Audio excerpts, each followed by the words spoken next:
Today I want to talk a bit about puppets. This puppet is Marmalade. Say hello to Marmalade. Marmalade is one of the earlier puppets that I got, and I use puppets a lot to support my work with special educational needs. Puppets work with children, with adults, and pretty much everybody. Okay, I've been using them for a long time now. And the key thing about puppets is to not be either doing this, because they're not very realistic like that, or to be looking at them the whole time, spend your time like that, because we wouldn't do that. If I were holding a cat, I would be holding the cat and talking to whoever I was talking with, and then maybe every now and then looking down and so on. The important thing is to keep the puppet moving, however slightly, to maybe have a way of getting its tail moving a little bit, discreetly and so on, and just keeping it going, maybe stroking it as if you were genuinely holding a cat in this case. And one of the ways it's very, very useful is playground duty. So if you're on playground duty and you have a puppet, the puppet serves as a sort of icebreaker, welcome thing. So people will come along and they'll talk with the puppet, and then they'll be talking with you, and you can start engaging and finding out how they are. It's also useful for those who struggle at break times, who may be always on their own at break times, as what you can do is you can let them have the puppet, showing them how to use it, and then people will come up to them and they will talk with them and they will try and stroke the puppet, maybe even ask to have a go. But it's a way of helping the lonely child, or the child who's often on their own, to engage with other children, so it's useful. They're also useful for getting them to talk through problems. They will tell a puppet things they wouldn't necessarily want to open up with about themselves, about how they're feeling. They might also, if you say, this puppet's been in trouble because it's done whatever, they might talk to the puppet about how they could resolve that and what they could be doing. And they'll be talking through their own problem, their own situation, without even realising it. So it can be incredibly powerful. We've used them in group situations where I've had one puppet and maybe a TA has had another one, and the two puppets have had a bit of a row, and then the children will explain to the puppets how they could be behaving better, or how they could be resolving it, or what might be the real reason behind their behaviour, and so on. So they are a really good talking point, a really good starting point, especially useful in this time of heightened social, emotional, mental health issues. So very, very helpful. So this is Marmalade. Allow me to introduce you to a few others. So next I'm going to introduce you to is Ratbag. Ratbag has been very important. So I'm just putting a few others over there. Ratbag has been very important because Ratbag was actually the original Ratbag. I mean, with all of these, a lot of them have been ones that I've ended up giving to the school and having to get replacements for. So Ratbag was the first puppet I ever engaged with. I saw Ratbag at a conference being very well used, and I went out and got a Ratbag. My name, not theirs at the time. So Ratbag particularly was used with a child who had autism, who couldn't cope with working in pairs and having talking partners. So what we did is we gave this child Ratbag as his talking partner. And what would happen is, they'd have a maths problem, and it would be, what do you think? I think this. Oh yes, little chat. And the problem would be solved, and they would get used to the idea of articulating the issue and discussing it. Gradually, that became a person. They were able to do this with a real talking person partner, as it were, somebody else in the class that they felt safe with. So it served as a sort of stepping stone. It was also a comfort factor. Ratbag would be in the classroom with him if he had a situation where he was feeling less comfortable, less safe, and Ratbag was a bit of his sort of safe space. Just going back to Marmalade for a minute, I had a slightly different coloured Marmalade that we called Sapphire. In fact, a child named it Sapphire, and Sapphire was used with a child who had some serious attachment issues, and basically it was kept in that child's classroom where it could be seen, and when that child was feeling vulnerable for whatever reason, the child would just go and get Sapphire and put it on her desk. And she operated that puppet better than anyone I know. I mean, you would believe it was a real cat the way she was with it. She also desperately wanted a cat, so it worked really well. Again, it was her safe space. So let's show you some more examples. This is a very different puppet. This is a person puppet, and they have a different purpose. So I just want you to imagine for a minute that I'm wearing long sleeves, so you can't see my hands going up there quite so obviously. Excuse me, get my hands in there. The important thing about this, and there are several different ones of these, and they come in different sort of shapes and sizes and colour shades and everything, and I think there's even some disability ones, physical disability ones. So what they do is they have hands, they have your hands. Why that matters is because you can use sign language. So, you can do things like, A, B, C, D, E, F, G, H, and so on. But you help you, help me, help everyone. You can do some basic sign language with them because you're using your hands as the puppet's hands. Now, I found this really useful when I had a child who we were trying to teach some basic signs to, and they were very reluctant, but they loved puppets. So what we did is I would model it with the puppet, then I would model it without the puppet so they could see the finer details. Then they would do the sign using the puppet. And they felt that they thought was great fun, and it meant that they were learning some basic signs. And it was just the introduction. It was a very young child, but it worked.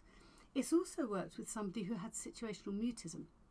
And this child was so lacking in confidence that they would be really tight and closed in on themselves, and you couldn't get them to do any large movement.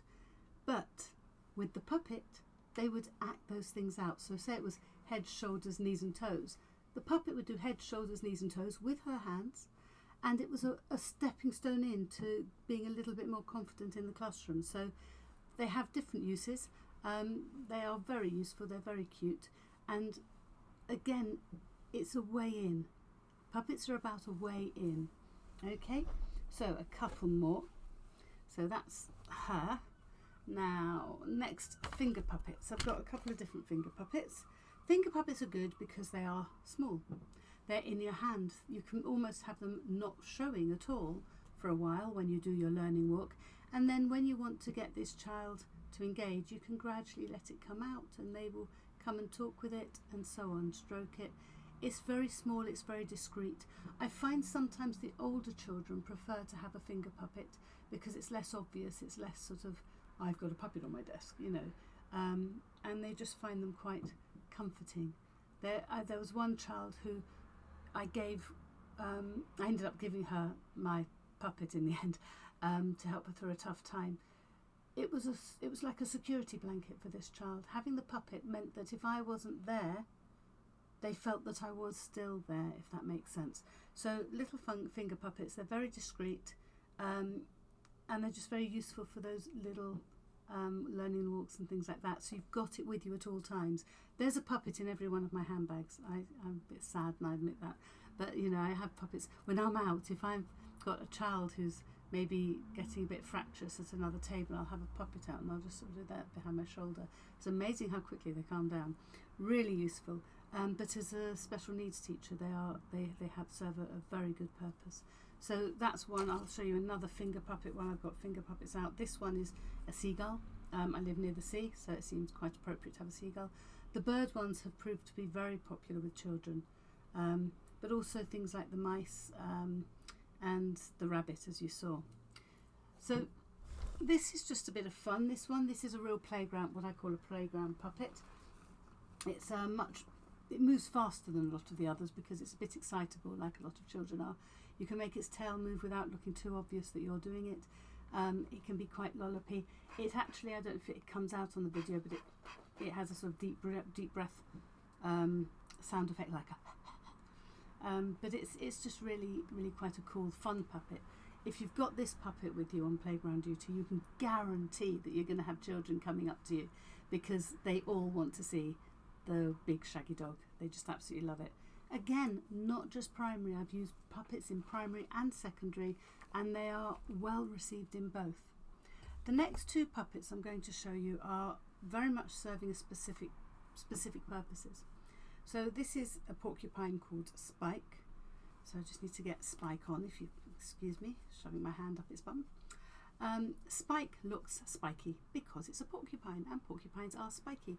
It can roll up into a ball, just a ball of spikes. And I've used this with people who are a little bit maybe prickly.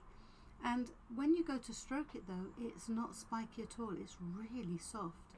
And it's a good way into those children who are a bit spiky to talk about why there might be prickles there, what purpose do they serve, the idea of them being a defense mechanism. So maybe having a slightly prickly exterior is a defense mechanism.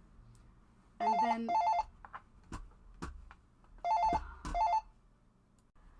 sorry about that. Phone going in the middle. It's a defense mechanism, okay? So the spikes are there to keep people away, and sometimes a prickly exterior is there to keep people away. I had a child who was bordering on school refusal, and eventually Spike was the way in for that child. They liked Spike, they felt safe with Spike, so Spike would greet them in the morning, then Spike would be handed over to them in the morning, and they would keep Spike with them during the day while they were at school, and then hand them back in the evening.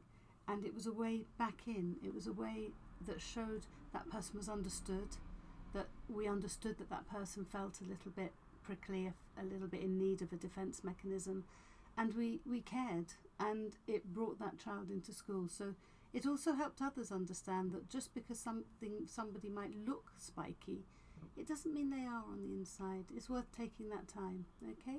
So that's Spike. And then finally, I want to look at this one, which is a tortoise. Very important puppet. Because what the tortoise does, and again, it's a second version because the first one is in the school, because I gave it over. They move very, very slowly. Again, you don't spend your time looking at them, you just sort of carry on. But they move really, really slowly, and they come out of their shell, if you think about it. Very good for social, emotional, mental health. If they come right out and then somebody comes up suddenly, they might go straight back in.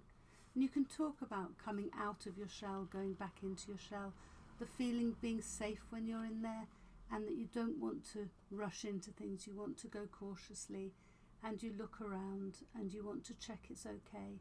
It's very important if you take the tortoise that you use very small, slow movements, because that's what tortoises are like.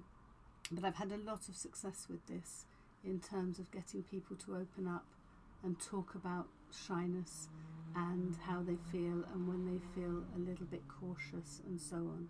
It works incredibly well, and it's, again, very, very popular with children of all ages. But it's important, as I've said, to do it very, very slowly so that it's not those sudden movements. A tortoise doesn't go around like that. That would look very unnatural. So those really nice slow movements, very important for a tortoise. So those are just some of my puppets, and I have found them very useful. If you're going to use puppets, practice first, because if you practice with them, then they'll become more a part of you and more real. Thank you.